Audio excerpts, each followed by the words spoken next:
नमस्कार शेतकरी मित्रांनो, संपूर्ण शेतकऱ्यांसाठी दिलासादायक बातमी।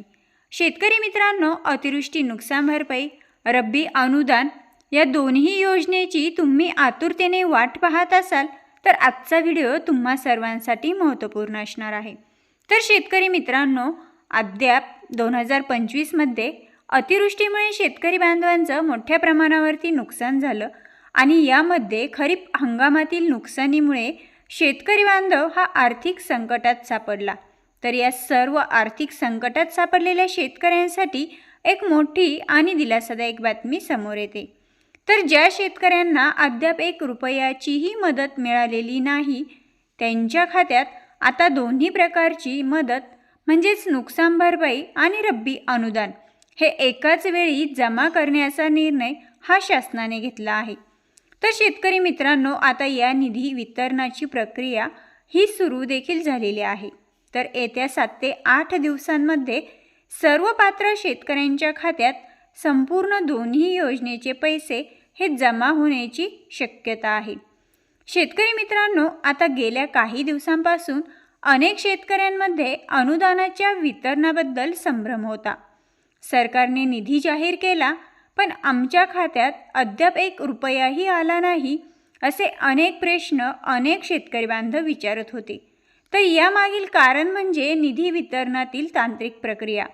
शेतकरी मित्रांनो, शासनाने निधीचे वाटप सुरू केले तेव्हा ज्या जिल्ह्यांचे आणि ज्या तालुक्यांचे नुकसानीचे अहवाल हे लवकर प्राप्त झाले तेथे निधी आधी वर्ग करण्यात आला। त्यामुळे हिंगोली जिल्हा, बुलढाणा जिल्हा आणि यवतमाळ यांसारख्या पूर्णतः बाधित जिल्ह्यातील शेतकऱ्यांच्या खात्यात अतिवृष्टीचे अनुदान हे लवकर म्हणजे यापूर्वीच जमा झाले।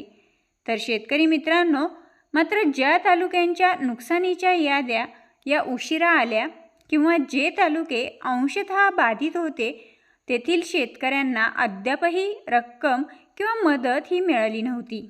तर मग आता शासनाने निर्णय घेतला आहे की अशा सर्व उर्वरित शेतकऱ्यांच्या खात्यात अतिवृष्टी नुकसान भरपाई आणि रब्बी हंगामाचे अनुदान हे दोन्ही एकाच वेळी त्यांच्या बँक खात्यामध्ये जमा होणार आहे।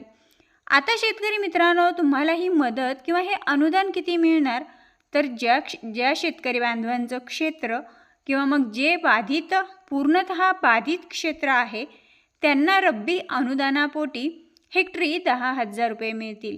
तर हे अनुदान 3 हेक्टरच्या मर्यादेमध्ये म्हणजे जास्तीत जास्त 30,000 रुपयांपर्यंतची रब्बी अनुदानाची रक्कम मिळू शकते।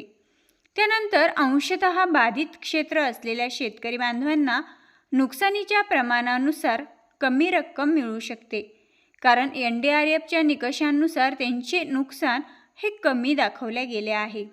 तर शेतकरी मित्रांनो, आता 2 ते 3 दिवसांपासून थांबलेले अनुदान वाटप हे पुन्हा सुरू झालं आहे। तर धाराशिव जिल्ह्यात मोठ्या प्रमाणावर शेतकऱ्यांच्या खात्यात कालच रक्कम जमा झाली। तर आज वाशिम, नांदेड, अमरावती आणि अहिल्यानगर जिल्ह्यातील शेतकऱ्यांनाही अनुदान मिळण्यास सुरुवात झाली आहे।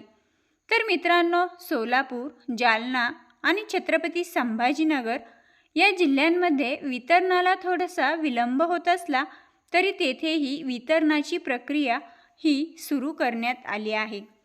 तर शेतकरी मित्रांनो, आता ज्या जिल्ह्यांमध्ये वितरण अद्यापही सुरू झालं नाही तेथे ही प्रक्रिया लवकरच सुरू होईल। तर शेतकरी मित्रांनो, जर तुमचं नाव यादीमध्ये असेल तर तुम्हाला खात्रीने पैसे तुमच्या खात्यावरती जमा होणार आहे। जर शेतकरी मित्रांनो, तुम्ही अतिवृष्टी नुकसान भरपाई या योजनेमध्ये पात्र झालेले असाल आणि तुमच्या खात्यावरती अतिवृष्टी नुकसान भरपाईची रक्कम ही जमा देखील झालेली असेल तर मात्र तुम्ही रब्बीच्या अनुदानासाठी सुद्धा पूर्णतः पात्र आहात आणि लवकरच म्हणजे काही शेतकऱ्यांना रब्बीचं अनुदान हे त्यांच्या बँक खात्यात जमाही झालेलं आहे, परंतु काही शेतकरी बांधव अद्यापही त्यापासून वंचित आहेत। तर शेतकरी मित्रांनो, जर तुम्हाला अतिवृष्टी नुकसान भरपाई मिळाली असेल तर मात्र नक्कीच तुम्हाला रब्बीचंही अनुदान मिळणार आहे। त्यामुळे कुठल्याही शेतकरी बांधवांनी काळजी करायची नाही आहे। तर मित्रांनो, पुन्हा भेटूया अशाच माहितीसोबत। आणि हो शेतकरी मित्रांनो, सर्वात महत्त्वाचा प्रश्न म्हणजे शेतकरी बांधवांनी या अगोदरच्या व्हिडिओमध्ये खूप कमेंट्स केलेल्या आहेत की रब्बीचं अनुदान जे हेक्टरी 10,000 रुपये सांगितले जात आहे, तर ती ज्यावेळेस प्रत्यक्षात शेतकऱ्यांच्या खात्यावरती जमा होत आहे, तर हे खूप कमी रक्कम जमा होत आहे. याचं असं आहे शेतकरी मित्रांनो, जरी तुमचं क्षेत्र हे 1 हेक्टर किंवा मग 2 हेक्टर दाखव असेल, तरीसुद्धा यामध्ये जे नुकसान भरपाई किंवा जे रब्बीचं अनुदान खात्यावरती जमा होत आहे, हे पूर्णतः हेक्टर क्षेत्रावरती जमा न होता त्या 1 हेक्टर किंवा 2 हेक्टरमधील तुमचं बाधित क्षेत्र किती आहे त्यानुसार ती रक्कम तुमच्या बँक खात्यामध्ये जमा होत आहे. जर तुमचं क्षेत्र बाधित 40% क्षेत्र जर बाधित असेल, तर फक्त 40% क्षेत्राचीच रब्बीची अनुदान हे तुमच्या बँक खात्यामध्ये जमा होत आहे. त्यामुळे बरेच शेतकरी बांधव असं विचारत आहे की हेक्टरी 10,000 रुपये अनुदान जमा होणार असं सांगितलं जात आहे, परंतु आमच्या खात्यामध्ये खूप कमी रक्कम जमा झालेली आहे. तर शेतकरी मित्रांनो, तुम्ही जे क्लेम केलेलं आहे त्यामध्ये तुम्ही तुमचं जे काही नुकसान झालेलं आहे किंवा जे बाधित क्षेत्र झालेलं आहे, ही बाधित क्षेत्र किती दाखवलं याच्यावरती तुमची रब्बीचं अनुदान हे अवलंबून असणार आहे.